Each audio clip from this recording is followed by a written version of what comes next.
ఒక దేవాలయంలో ఉన్న శివలింగం ప్రతి సంవత్సరం కొంచెం కొంచెంగా పెరుగుతుందంట.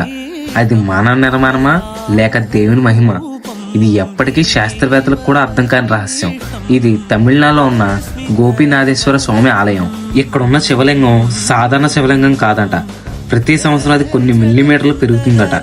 అక్కడ ప్రజలు చెబుతారు ఆ శివలింగాన్ని ఎవరు తాకలేరట.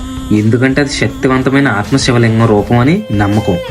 దాన్ని ఎప్పుడైనా కొలిచినా కొద్ది నెలల తర్వాత అది కొద్దిగా పెరుగుతుందని గమనించారు. అయితే శాస్త్రవేత్తలు అన్వేషణ చేశారు. కొంతమంది చెప్పారు ఆ రాయి రకమే వాతావరణం వల్ల పెరుగుతుందని. కానీ ఆలయం నిర్మాణం 1200 సంవత్సరాల క్రితమే జరిగింది.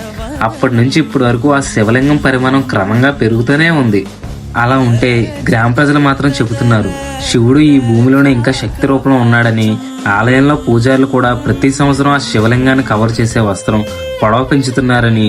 అయితే ఇది దేవుడి లీల అయి ఉండొచ్చు లేదా ప్రకృతి రహస్యం అయి ఉండొచ్చు.